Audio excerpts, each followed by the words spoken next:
Hello guys, welcome back to my channel Dentistry at Tip and today our topic is clinical diagnostic methods.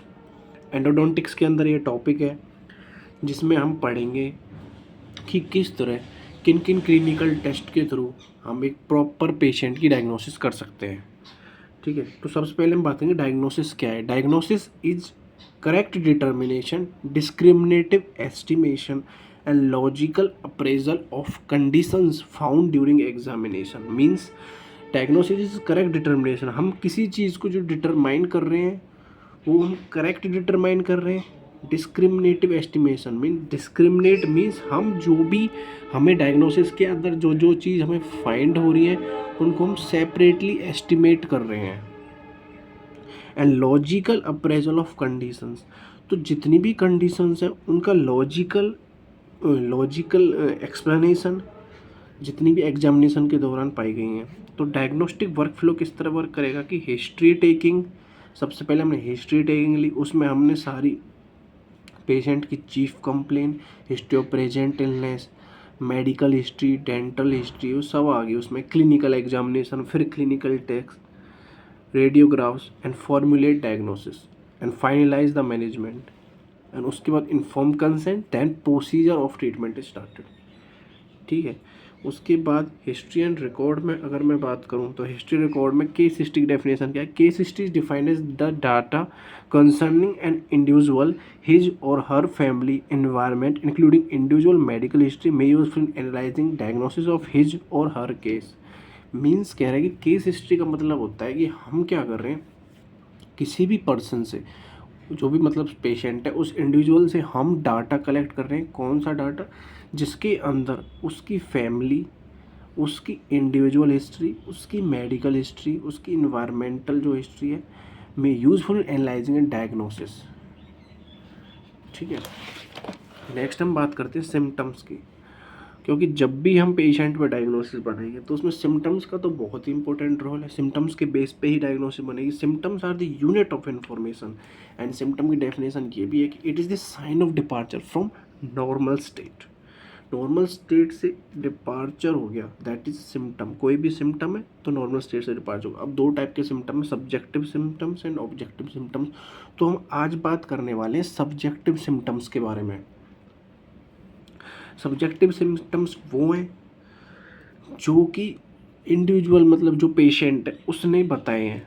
These are the subjective symptoms. अब उसमें pen है and डेंटिनल hyper sensitivity, तो इन दो के बारे में हम आज बात करेंगे। सब्जेक्टिव सिम्टम्स में पेन एंड डेंटिनल हाइपर सेंसिटिविटी। तो हम बात करते हैं पेन। पेन के टाइप हो सकते हैं अलग अलग, टाइप ऑफ पेन अलग अलग हो सकते हैं। किस तरीके से, kind of pain, duration of pain and location of pain. ठीक है, pain of kind of pain में कि पेन शार्प हो सकता है, पियर्सिंग हो सकता है, लेंसिनेटिंग हो सकता है। ठीक है, या फिर पेन डल हो सकता है, बोरिंग हो सकता है, नोविंग पेन हो सकता है, या फिर पेन पोस्टल हो सकता है, नॉक्टर्नल हो सकता है। ठीक है, तो शार्प, पियर्सिंग, लेंसिनेटिंग पेन कब होगा? It is due to excitation of A delta fibres, relieve immediately on removal of stimulus and it is the indicative of reversible pulpitis। यानी कि ये कहना चाह रहा है कि जो हमारा शार्प पेन है ना वो रिवर्सिबल पल्पाइटिस का इंडिकेशन, और शार्प पेन होने का कारण है it is the due to the A delta fibres and dull, boring and gnawing pain is due to excitation of C fibres and it is indicative of irreversible pulpitis. Next है postural और nocturnal pain. Postural और nocturnal pain, नाम से पता चला postural कि जो भी इंडिविजुअल है अगर वो अपना पोस्चर चेंज कर रहा है, बॉडी पोस्चर चेंज कर रहा है तो उसके अकॉर्डिंग उसका पेन हो रहा है। नॉक्टर्नल उसको रात को भी पेन हो रहा है, pain on changing head position, it is indicative of irreversible pulpitis. Next हम बात करते हैं ड्यूरेशन। ड्यूरेशन मतलब पेन कितनी देर तक है, short and specific to stimuli. अगर पेन शॉर्ट टाइम के लिए हो और किसी भी स्टिमुलस के लिए स्पेसिफिक है, या फिर pain is long lasting as the stimulus is present. जब तक स्टिमुलस है जब तक पेन है, that is indicative of reversible pulpitis.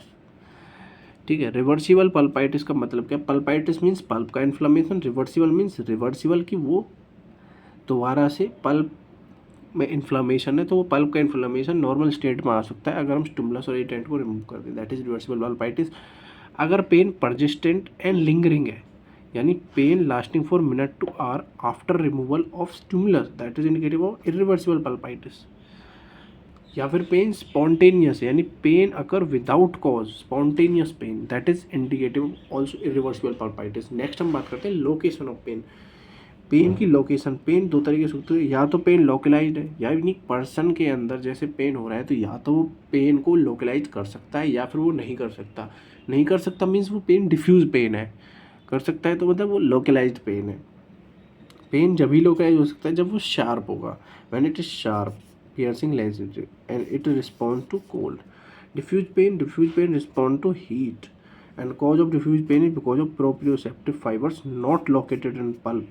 That is dull, boring, gnawing pain. जो भी हमारे dull और boring pain होगा वो पेशेंट लोकलाइज नहीं कर सकता, that is in the category of diffuse pain. And the proprioceptive fibers of this dull pain या फिर हम कह सकते हैं diffuse pain is not present in the, not located in pulp.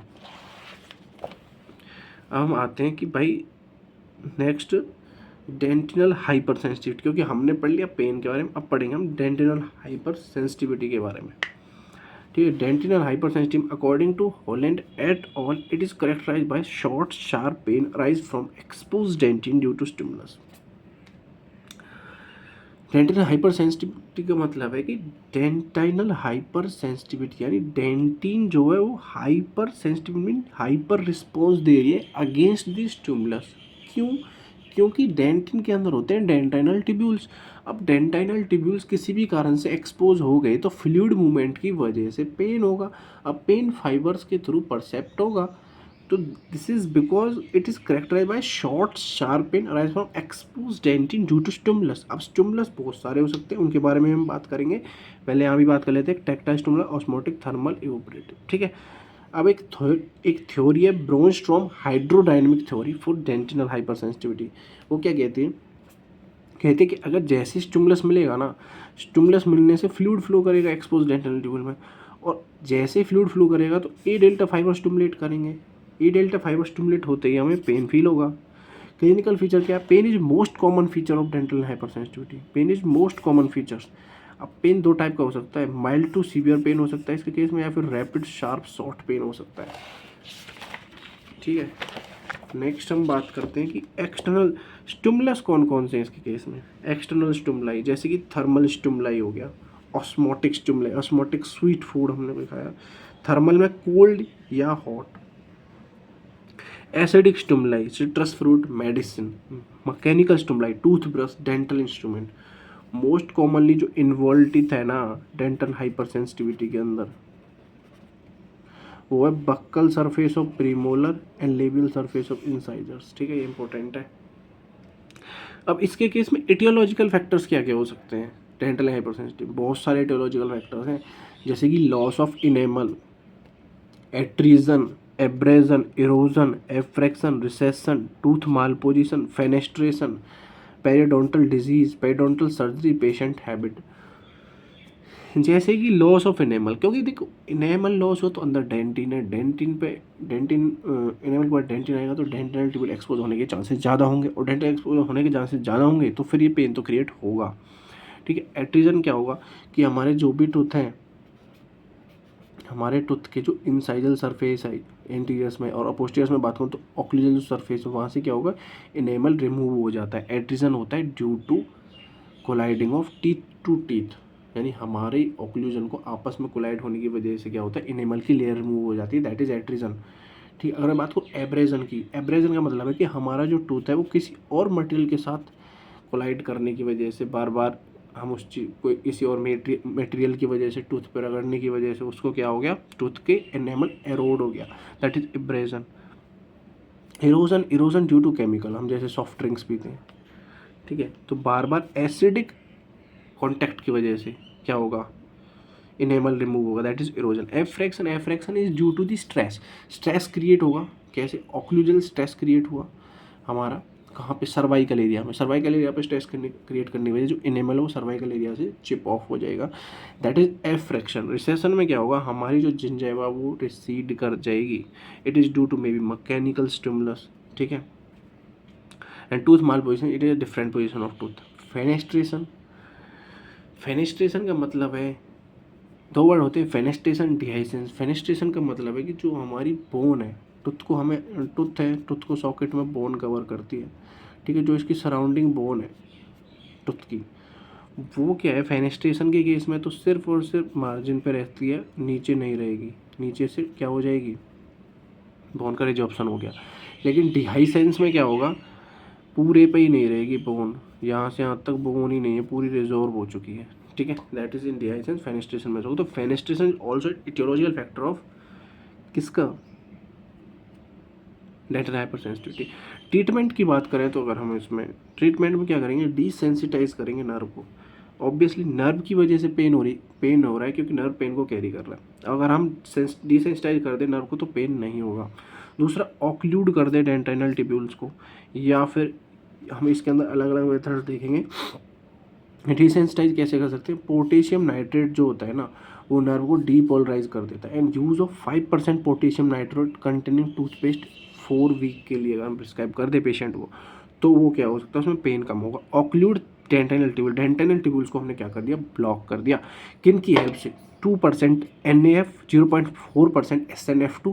ये क्या करेंगे, दोनों जो हमारे टूथ में कैल्शियम है उसके साथ कैल्शियम फ्लोराइड, कैल्शियम हाइड्रोक्साइड होता है, वहाँ पे फ्लोराइड और हाइड्रोक्साइड को रिप्लेस करके कैल्शियम फ्लोराइड के क्रिस्टल्स बना देगा, जो कि एक्सपोज डेंटल ट्यूब्स में प्रेसिपिटेट करके उनको ब्लॉक कर देंगे, जिसकी वजह से डेंटल फ्लूइड मूवमेंट नहीं होगा और फिर फर्दर पेन भी नहीं होगा। नेक्स्ट हम बात करेंगे पोटेशियम ऑक्जेलेट की। पोटेशियम ऑक्जेलेट्स, स्टोनियम क्लोराइड, कैल्शियम कार्बोनेट, ये सब भी इस तरह ही ऑक्लूड करेंगे। और पोटेशियम ऑक्जेलेट क्या होगा, कैल्शियम ऑक्जेलेट के क्रिस्टल्स बना देगा, जो कि एक्सपोज डेंटल ट्यूब्स में प्रेसिपिटेट हो जाएंगे, ठीक है। नेक्स्ट बात करते हैं कैसिन की। Casein use to develop CPP attach to ACP from CPP ACP complex. CPP ACP क्या है, एसिडुलेटेड कैल्शियम फॉस्फेट और केजिन फॉस्फोपेप्टाइड, ये क्या कॉम्प्लेक्स बनाएंगे और एनेमल की रीमिनलाइजेशन में हेल्प करेंगे। एनेमल की रीमिनलाइजेशन हेल्प होगी तो क्या होगा, डेंटिन कवर हो जाएगा, डेंटिन कवर होगा तो पेन नहीं होगा, ठीक है। उसके बाद अगर हम बात करें आर्जिनिन की, तो arginine also added in the toothpaste recently a Colgate sensitive pro relief, ये नाम है, इस कोलगेट के अंदर आर्जिनिन आता है। Combination of arginine with calcium carbonate और phosphate form precipitate. Arginine available as arginine in office paste, arginine mouthwash 0.8% arginine होता है। CPS calcium sodium phosphosilicate, NovaMin is a trade name for this. CSPS का NovaMin trade name है। Calcium phosphate ion react with oral fluid, hydroxy carbonate apatite layer बनाता है। Available CSPS available in form of toothpaste 5% CSPS and prophylaxis paste में 15%। Sensodyne repair and protect नाम से आता है, जिसके अंदर CSPS होता है, ठीक है। नेक्स्ट है डेंटिन अडेसिव्स। डेंटिन अडेसिव में dentine bonding agent, composite glass ionomers. अगर हम इनका यूज़ करें तो क्या होगा, ये रेजिन टैग्स बना लेंगे और हाइब्रिड लेयर बना लेंगे। जैसी रेजिन टैग्स और हाइब्रिड लेयर बनेंगे तो फर्दर ये क्या करेंगे, पेन क्रिएट नहीं होने देंगे, ठीक है। तो हमने ये बात करी सब्जेक्टिव सिम्टम्स की, pain and dentinal hypersensitivity. Next video में हम बात करेंगे ऑब्जेक्टिव सिम्टम्स की। ऑब्जेक्टिव सिम्टम्स को भी हम फर्दर 1-2 वीडियोस में सेपरेट करेंगे, बिकॉज ऑब्जेक्टिव सिम्टम ज़्यादा है, ठीक है। तो आई होप गाइज आप सभी को समझ आया होगा। एंड गाइज समझ आया तो वीडियो को लाइक करो, चैनल को सब्सक्राइब करो एंड शेयर भी कर दो। And guys thanks for watching this video.